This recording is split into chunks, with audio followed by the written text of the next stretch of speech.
Hello, all my beautiful friends. Happy Tuesday. I hope you're having a good morning. I hope you're having a good start to the week. Remember my motto for 2022 for everybody is kicking 2022 in its butt by controlling your mind. Mindset is everything. That is my motto. And my other motto is just keep swimming, just keep swimming. I got it from Nemo, but it's my motto now. So, with it being Mental Health Awareness Month, I definitely yesterday thought about some things, and being that this is my mission in life is to end the stigma on mental health and to get people educated, get information out there. And this is our month to do that. So I'm going to try to do a couple of videos a week. I'm going live on TikTok kind of daily or every other day about mental health. Just so I can work my butt off this month to spread awareness, to get people, into the movement and to help end the stigma and to help stop judging people with mental health. And drug addiction and mental health tie in together with each other. If you have mental health usually and you're a drug addict, it's usually, so it's both of them are invisible illnesses, and both of them we want to end the stigma on them. But with mental health, I'm going to pick a topic each day. Yesterday I went over mindset. I'm always going to talk about mindset no matter what on all of my videos, because that is what I live by now in my mental health and to control my panic attacks and my bipolar rages and freaking out on people and just taking a breath and not letting stuff affect me, because it's a waste of my positive energy. It's actually a waste of negative energy that I could be using for positive. So today I want to focus really quick on anxiety. Everybody has anxiety. So everybody knows to a certain level what anxiety is like. When you have extreme anxiety and you're diagnosed with having anxiety, that's me. I do take Klonopins daily to try to control my anxiety, but anxiety comes from tons of different places. I think the number one place it comes from is yourself. You give yourself anxiety, and I learned that recently that I'll go over in a sec. Yourself, trauma events, PTSD can trigger it. Fighting, just not doing stuff in your life that you should be doing. Your to-do lists, not getting things done. There's tons of things that can trigger your anxiety, and I, for several years, a lot of years, withered up in my anxiety. Not withered up. I got stuck in my anxiety attacks, and then they've turned into full-blown panic attacks now, and not using drugs or alcohol to numb them or to get out of them. I'm learning new coping skills to get out of them, and it's actually everything with the mindset and my anxiety, they tie into each other, and getting things done and not slacking on my videos or on my to-do list. I make a to-do list every day, you guys. I got OCD issues too, so I got my to-do list here, what I need to get done, and I got to make sure I check off a couple of those a day. It's a long to-do list. I keep it that way. It's just part of my OCD thing I have. But to-do list helps a lot with anxiety. It helps you remember what you need to get done. I'll put a star by the important ones and make sure I get those done that day. And that helps lower my anxiety. And other ways too, a lot of people tell me about meditation. Maybe I'll try that in the near future. But my main thing is I was giving myself a lot of anxiety for a long time. I put off laundry. I hate doing laundry, and I would put it off and not do it. So then all week, all I thought about was, I gotta do laundry. Oh, I'm not gonna do it. Oh, I gotta do it. So I stay in an anxiety mode. And once you're in an anxiety mode, it's not easy to get out of them. You don't want to do anything. You don't want to talk to anybody. Screw the world. Screw your life. Screw everything's falling apart. Well, that's how it is for me. I don't know if it's like that for everybody when I'm in a full-blown panic anxiety attack. It's crazy. And it's hard to get out of them. It's hard to take yourself out of an anxiety attack. So and then with the pandemic and everything that's happened with the pandemic and isolating people, the pandemic has caused tons of anxiety for people, not just being isolated with bills, with people getting sick, missing work. People have became homeless. There's tons of ways that you have anxiety. Stress causes anxiety. So you have to be on lookout for your anxiety. And if you do suffer from mental health and you're getting overwhelmed by it, Think of ways that you can fix the situation. Like, that's what you can change your mindset about it. Fix the situation. Like, I have a goal now. Every Sunday, I get my laundry done and put away. I have 3 kids and a man-child, so it's a lot of laundry, but I finally have been doing that for a couple of weeks now, and it's helped with my anxiety throughout the week. And then my dishes. I'm a clean freak. I have an OCD issue. Like, there's fingerprints and stuff on my walls from my boys because they're younger, but when they're older, there won't be any. But to a certain extent, I'm a clean freak, and so I can't handle dishes in my sink. So every night, I've been trying to do the dishes and get that all done and not save it for the morning time. And pans are actually easier to clean if you clean them right away. I always use that excuse of, oh, I gotta soak them. That's an excuse. But anyhow, so with your anxiety, like, there are several things you can do to try to get out of anxiety attacks, panic attacks. Breathing is a huge one with anxiety attacks. You can do the 9 breaths in, 10 breaths out. I don't know if you've ever done that. Try that. I did it a lot when I was in jail, and it helped because I couldn't have anxiety meds in there. They're controlled substance. So, like, I did that. The grounding, with your senses, touch 5 things, see 5 things, smell 5 things, hear 5 things, and I always forget the 5th one. It's your 5 senses. That helps ground you. That can help you when you're in an anxiety attack. Going outside and getting a fresh breath of air, even if it's cold outside, put your coat on and go. It will change, like, your mood. It'll change that anxiety. And get out of whatever's giving you anxiety. If you're fighting with your boyfriend, spouse, friend, etc., like, leave for a minute. Like, me, my type of personality, if I stay when I'm going through an anxiety attack, I will freak out on the person and go psycho on them and say mean things that I don't mean to say and hurt their feelings. Like, I attack people like that, and that's something I'm learning to control, and to control my mindset is what is helping me control my freak out modes. That's what I officially started calling them, I guess, is freak out modes. They're bipolar rages and panic attacks. But I don't have to take my anger out on the people that is closest to me. That's usually who I take it out on, because I know they'll forgive me in the back of my mind. I've learned all of this. I don't want people to think I'm saying this and I have known it forever and I've intentionally attacked my family because I knew they could handle it. No. I barely am starting to realize these things. I was on drugs for 20 years. I've been sober for 6. I was on one drug or another. I had my batches of doing good in life because I was getting off one drug, but I just used another one to get off of that one. So I wasn't full blown into the drug I was using when I first quit the other one. So I got my life together for a little bit until that drug took over.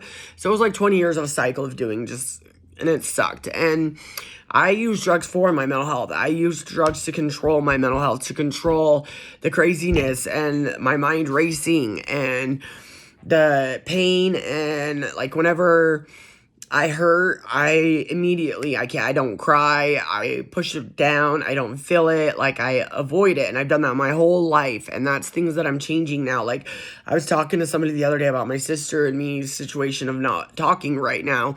And I've just had anger with the whole situation, and bitterness and negative energy. And I've changed that around, and I'm trying to think about the situation differently and just go at it positive from here on out. Like, don't be so negative about it. And it's helped me a lot. Like, it's helped me not react to stupid things. Like, my kids were at our house this weekend, and some people were over there that I don't choose to associate with anymore. And it normally would have triggered me, but it didn't trigger me. It didn't give me anxiety. I didn't freak out. I didn't do any of that. So working on myself and my mental health and sharing my story with everybody and going over things that have helped me is helping me even more to grow and learn. You can never stop learning, never stop growing. So the anxiety part, like, I'm getting into exercising. I'm not getting into exercising, I'm not gonna lie. I'm about to start doing Zumba that I've been saying for over a year.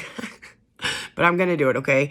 But I have started doing my diet again, and I walk. I gotta walk a mile a day, and I have 5-pound weights I put on my ankles. And then that'll help me start losing my weight, and then I'm gonna start working out and get toned. But just doing those, like walking my dog every night and doing my walk, like, completely helps with my anxiety and helps me sleep better. So do stuff like that. Get out with your kids. I get anxiety to go somewhere with my kids because it's so much work to get them ready to go, and they are little brats sometimes because they don't know how to control the excitement that they get excited to go. Like if we're going to Nickelcade or something, and I've started to realize that I have to teach them that they don't know how to control their excitement, and I get mad anxiety just really thinking of going out of the house with my kids, and I'm learning to not be so negative and not be like, oh, this is gonna happen, or Elijah's gonna throw a fit or whatever. I'm just taking life one day at a time and taking it head on with my anxiety and trying to do everything I can to make sure I don't give myself anxiety, because I swear to God, we are the biggest, our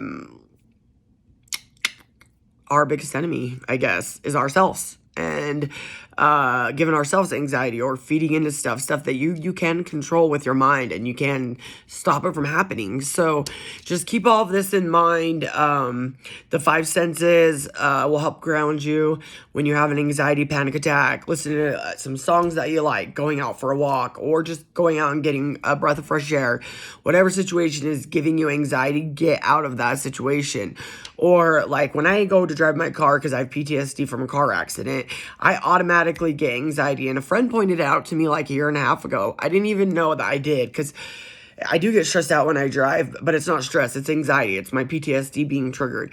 And when my friend said that, I was like, oh my God, you're so right. I do. I really do freak out when I get in a car. So I've learned to get through that, breathe, prepare myself. I'm going to be fine. Don't think about the wreck. Don't get triggered. You got to talk to yourself and encourage yourself on a daily basis when you have mental health and anxiety and stuff. So I hope that these little tips that I do for my life will help you guys. Anxiety, like I said, is a big thing. It affects everybody. There's not one person out there that doesn't have anxiety.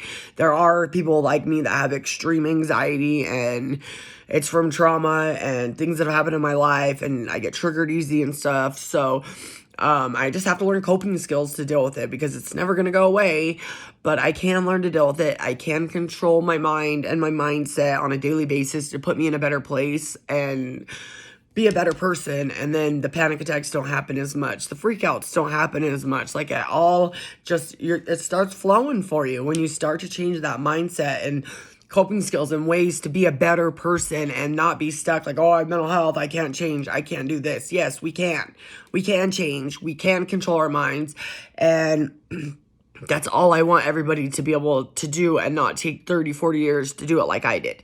I started young. I started drugs at 12 years old. That's when I started doing meth after my car accident. So over the last 6 years, I have grown and learned so much, and I still have so much to learn and grow, and I can't wait for the experience and the journey that I'm on. So to the addict still suffering, I have to say this at all of my end of my videos. Sorry, y'all, but to the addict still suffering, prayers and loves to you. Reach out when you are ready, and I hope you have a tribe to help you, because you're going to need it, but you can get sober. You are worth it, and you deserve sobriety, just like all of us. Anybody with the mental health issues, reach out to me if you have mental health and you have questions, you need some advice, whatever. I'm always open. My Facebook Messenger, Instagram, or TikTok, you can always hit me up. I try to respond to messages. And then always,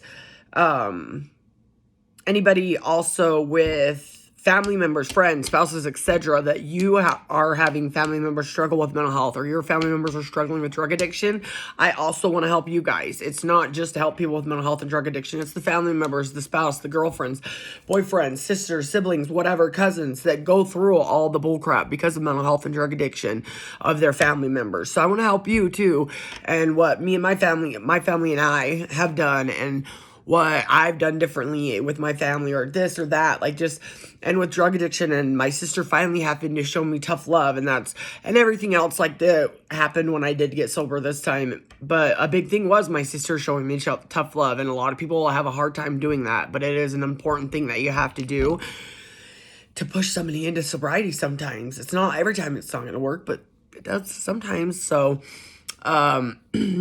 there's that too. So just keep those in mind with the addict, if you're in active addiction, whatever. And then with mental health, it's Mental Health Awareness Month. Woo woo! I'll be on here as much as I can, talking about mental health, trying to help end the stigma, letting everybody know that the average Joe, look at me, I look like a normal person, But I hate to tell you, I got bipolar, PTSD, anxiety, ADHD, and some other stuff. But I am full blown out there, and it's an invisible illness. Nobody would ever know. Nobody knows when I'm in a panic attack. Nobody knows when my mind's racing 100,000 miles an hour. Nobody knows, like, when I have a trigger from some trauma that happened in my past. Like, there's tons of things that people don't know that what's going on with me. And you wouldn't know unless you ask, or if you knew me personally and you kind of could feel me. But same thing with diabetes, same thing with lupus, same thing with AIDS, same thing with cancer, same thing with all the illnesses that you can actually see when somebody's having a hard time, or they're in a diabetic shock, or they need to take the medication for anything to do with health. It's okay. And that we need to normalize that for mental health, and normalize that it's okay that we take meds too. It's okay that we need to go to the mental hospital sometimes. I mean, people go into diabetic shock and they have to go into the hospital. So it's the same thing that people need to normalize with mental health, and that we are not any different than anybody else. We just have an invisible illness that y'all can't see. So go easy on us. And you guys, you never know who's dealing with mental health and what's going on in their life. So just try to be kind to everybody. Everybody deserves kindness, and it brings you back good karma in your life. So spread kindness, spread love, like, no hatred and meanness. So anyways, I'm babbling on. I'm at 16 minutes. I try to keep them under 15. I went a little over. I'm sorry, y'all. Yeah. Love y'all. Thank you for the support, the following. Educate yourself this month on mental health. If you have family and friends, educate yourself, follow me, listen to my videos, see what I can do to help y'all out. And happy Tuesday, y'all. Have a great day. Mindset is everything. Woo, woo, woo. Love y'all.